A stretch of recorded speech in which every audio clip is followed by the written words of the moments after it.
Hello friends, welcome back to lex Niti legal. आज हम जिस टॉपिक के ऊपर बात करेंगे वो है वाइट कॉलर क्राइम। हम इसका मीनिंग देखेंगे, टाइप्स देखेंगे, कोसेस लॉस देखेंगे कि क्या होता है वाइट कॉलर क्राइम्स और कौन करता है। और ये बहुत इंपॉर्टेंट कॉन्सेप्ट है, ऐसा एग्जाम पॉइंट ऑफ व्यू से, एलएलबी, बीएलएलबी, बीबीएलएलबी या फिर जुडिशियल पॉइंट ऑफ व्यू से भी मैंने और बहुत सारे टॉपिक कवर करे हैं चैनल पे एग्जाम पॉइंट ऑफ व्यू।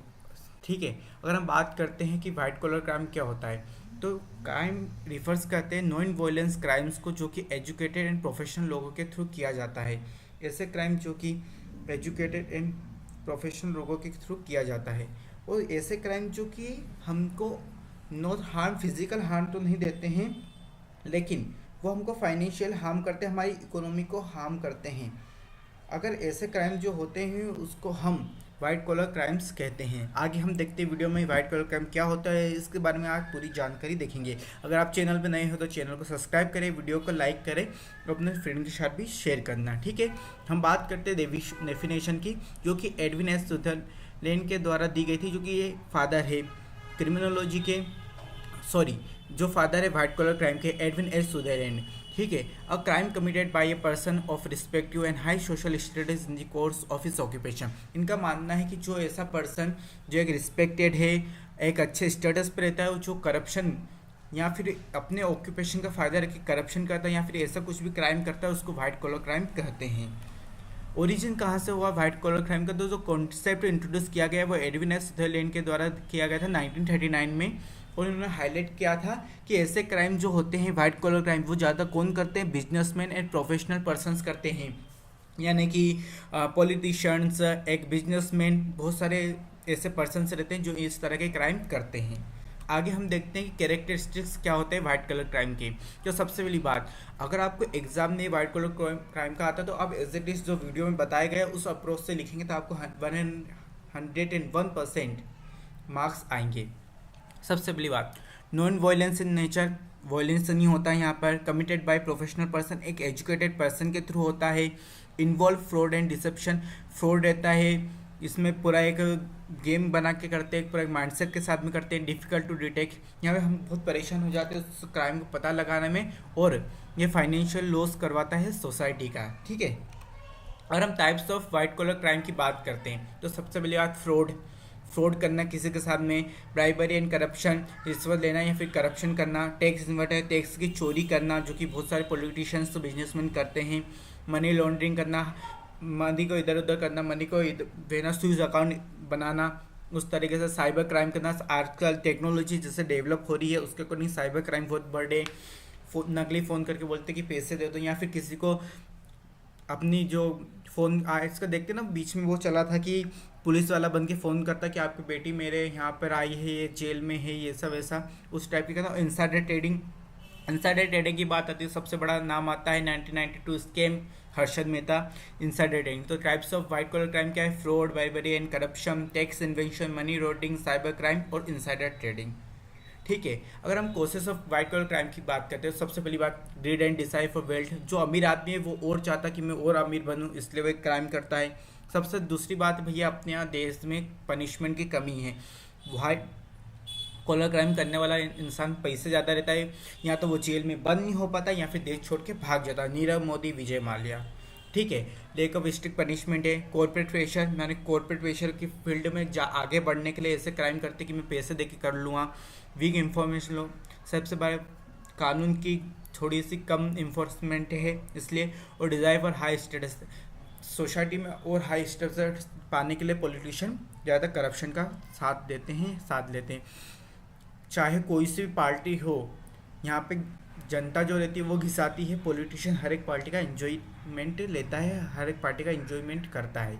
ठीक है, इम्पैक्ट क्या होता है सोसाइटी पे? सबसे बड़ी बात, इकोनॉमिकल लॉस होता है नेशन का, लोग डर जाते हैं उस कंट्री में इन्वेस्ट करने के लिए। पब्लिक ट्रस्ट कम होता है, फिर लोग अकाउंट ओपन करवाने से डरते हैं। करप्शन इंक्रीज होता है और वीक फाइनेंशियल स्टेटस होता है। जिस कंट्री में करप्शन ज़्यादा होता है वो कंट्री डेवलप ही नहीं हो पाते। साउथ सूडान जैसे डेवलप नहीं हो पाई वैसी कंट्री बन जाती है। ठीक है, अगर हम बात करते हैं white collar crimes in India में, भैया इंडिया में क्या होता? अगर एग्जाम में आप सबके बारे में लिख दोगे और अपने खुद के नेशन के बारे में नहीं लिखोगे तो काहे कि आप लो स्टूडेंट भैया। आपको अपने खुद के नेशन के बारे में लिखना पड़ेगा, इसलिए एक पॉइंट सिनॉप्सिस में ये रखना ही सही। White collar crime in India, और वाइट कॉलर क्राइम कौन कौन से हुआ है इंडिया में और क्या क्या होते हैं और आपका क्या रिकमेंडेशन है इसके सॉल्यूशन को। तो एग्जाम में अच्छे मार्क्स लाने, 10 लोगों से अलग दिखना, तो ऐसे पॉइंट्स आप यूज़ करना चालू करो भैया। ठीक है, तो सबसे पहले आज white collar crime in India की बात करते हैं। Increasing due to economical growth and digitalization. क्यों बढ़ रहा है? इकोनॉमिकल ग्रोथ की वजह से और डिजिटलाइजेशन की। देखो, डिजिटलाइजेशन अच्छी चीज़ है, डिजिटलाइजेशन होना भी चाहिए, लेकिन वो एक वाइट कॉलर क्राइम को भी कर रहा है, क्योंकि जिन लोगों को नहीं पता है, ऐसे लोगों को ये अमीर लोग, अमीर पॉलिटिशियन हो गया, बिजनेसमैन हो, कोई भी है, वो ठगने की कोशिश करते हैं। इससे क्या इफेक्ट्स होता है? Bank, corporate and government sectors में बहुत ज़्यादा इफेक्ट होता है। बैंकिंग फील्ड से लोगों को ट्रस्ट हो जाता है, कॉर्पोरेट फील्ड से, और गवर्नमेंट को बहुत नुकसान होता है। लेकिन जब भी चुनाव के समय पैसा हो जाता है गवर्नमेंट के पास में, और नॉर्मल समय में वो ब्रिज बनता है, यू टर्न वाला ब्रिज, आगे लेके बिल्कुल दुबला हो जाता है, तो ऐसे होता रहता है। लेकिन जब भी गवर्नमेंट सेक्टर्स में हार्म होता है, जो गवर्नमेंट एम्प्लॉय है उनको बहुत नुकसान होता है, और फिर डेवलपमेंट में इशू आता है। अगर इम्पोर्टेंट लॉस की बात करें इंडिया में, तो सबसे पहला है इंडिया पिनल कोड, जो कि अब हो गया है BNS, भारतीय न्याय संहिता 2023। Prevention of corruption act introduce किया गया, जो करप्शन रोकने के लिए बना गया है। Prevention of money laundering act आया है, जो मनी लॉन्ड्रिंग के रिगार्डिंग है। कंपनीज एक्ट बनाया गया है, जो कि फोकस करता है कंपनीज पे। कंपनीज एक्ट आप भी पढ़ोगे आगे, लो स्टूडेंट हो आप। और इंफॉर्मेशन टेक्नोलॉजी एक्ट 2000 में लाया गया है, जो कि इंफॉर्मेशन टेक्नोलॉजी पे वर्क करता है।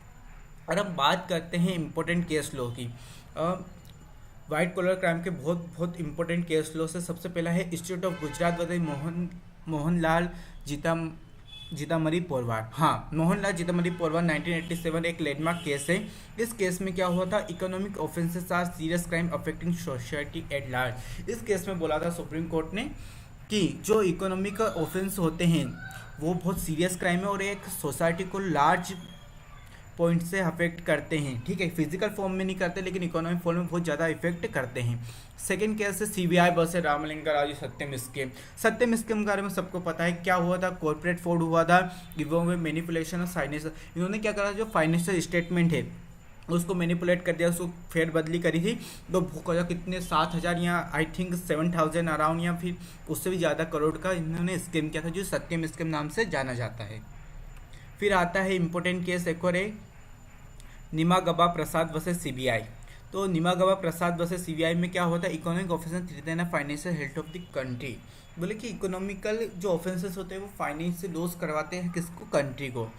अगर हम पनिशमेंट की बात करें तो ज़्यादातर क्या होएगा? इम्प्रिजनमेंट हो जाएगा, फाइन हो जाएगा, कॉन्फिशमेंट ऑफ प्रॉपर्टी को सीज की जाएगी, और डिस्क्वालीफाइड फ्रॉम, मान लो कोई गवर्नमेंट ऑफिसर करता है तो उसको डिस्क्वालीफाई कर दिए जाएंगे।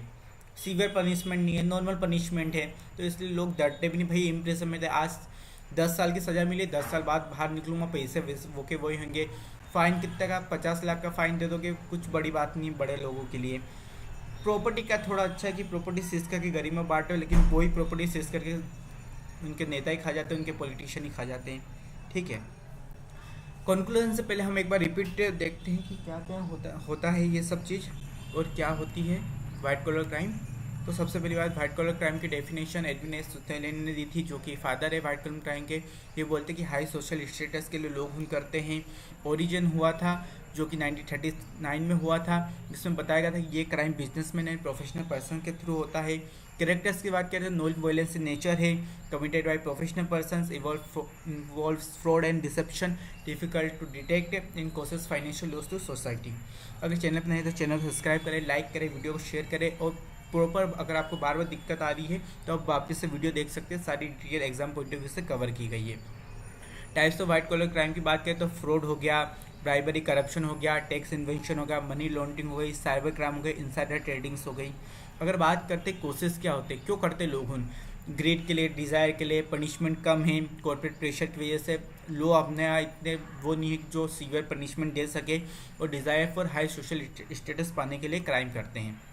इम्पैक्ट क्या होता है? सबसे पहले इकोनॉमिकल लॉस होता है, इकोनॉमी गिर जाती है, करप्शन होता है, अनस्टेबिलिटी आती है, इंक्रीज इन करप्शन हो जाता है, वीक फाइनेंशियल सिस्टम होता है, और पब्लिक ट्रस्ट का हो जाता है, तो लोग भरोसा नहीं करते हैं। ठीक है, वाइट कॉलर क्राइम के इंडिया में क्या है, इकोनॉमिक ग्रोथ और डिजिटलाइजेशन की वजह से बढ़ रहा है, जो कि बैंकिंग, कॉर्पोरेट, गवर्नमेंट सेक्टर को अफेक्ट करता है। हमने यहाँ पे इंपॉर्टेंट लॉस देखे, इंडिया पिनल कोड क्या BNS हो गया है, प्रिवेंशन करप्शन एक्ट है, prevention money laundering act, company और इंफॉर्मेशन टेक्नोलॉजी एक्ट है। फिर हमने कुछ केस लॉ देखे इसके, और फिर केस लॉ के जस्ट बाद में हम चाहते हैं कि पनिशमेंट के बारे में देखते हैं। तो इम्प्रिजनमेंट मिलता है, फाइन मिलता है, कॉन्सिफिकेशन ऑफ प्रॉपर्टी मिलता है, डिस्क्वालिफिकेशन। अगर हम केस लॉ की बात करें तो एक केस लॉ आता है हमारा 1992 स्कीम, जो कि इंसाइडर ट्रेडिंग पे बेस से किस तरह से इंसाइडर ट्रेडिंग होती है और शेयर मार्केट को बढ़ाया जाता है और शेयर मार्केट फिर गिर जाता है। अगर आपको इस केस के बारे में कुछ जानकारी तो कमेंट में बताइए केस कौन सा है और इन सब के पीछे मास्टरमाइंड कौन रहता है इस केस में। सबको पता है, मुझे भी पता है, लेकिन जब भी कमेंट सेक्शन में बोल दो यार क्या जा रहा है तुम्हारा, ठीक है। अगर हम कंक्लूजन की बात करते हैं तो white collar crime serious crime है जो कि सोसाइटी को ऑफेंड करता है, फाइनेंशियल लॉस होता है। स्ट्रिक्ट लॉ और इफेक्टिव इन्फोर्समेंट की ज़रूरत है। अगर स्ट्रिक्ट लॉ और इफेक्टिव इन्फोर्समेंट आएगा तो लोग डरेंगे और इस क्राइम को करने से रोकेंगे। और पब्लिक अवेयरनेस बहुत ज़रूरी है, पब्लिक को अवेयर करें। टेक्नोलॉजी के बारे में बताएं कि टेक्नोलॉजी सही भी है, गलत भी है। आपके पास फ्रॉड कॉल आता है, जैसे अमिताभ बच्चन की आवाज़ में बोलते कि ऐसे कॉल को ना उठाए, ना किसी को पैसे दे। तो ये सब चीज़ करेंगे तो हो सकता है कि हम थोड़ा बहुत सीख सकें। ऐसा लो स्टूडेंट आपको ऐसे पब्लिक अवेयरनेस प्रोग्राम में पार्ट लेना चाहिए, लोगों को बताना चाहिए, गाँव जाना चाहिए, अर्बन रूरल जहाँ भी ऐसे लोग रहते हैं जिनको कम नॉलेज है, लो एजुकेटेड पर्सन, वहाँ जाके आपको इंट्रोड्यूस करवाना चाहिए। एक सोसाइटी के नॉन ऑर्गेनिक NGO ज्वाइन करें, लो स्टूडेंट, आपके लिए फ्यूचर के लिए अच्छा होगा, ठीक है। तो अगर वीडियो अच्छी लगी तो चैनल सब्सक्राइब करें, वीडियो को लाइक करें, शेयर करें। मैंने पिनोलॉजी, हिंदू लॉ सारी वीडियो मैंने बना चुका हूँ, चैनल पे जाइए और वीडियो देखिए। सो आज के लिए इतना ही, मिलते हैं कल नेक्स्ट वीडियो के साथ में, जो कि होगा ऑर्गेनाइज क्राइम के ऊपर एग्जाम पॉइंट ऑफ व्यू से।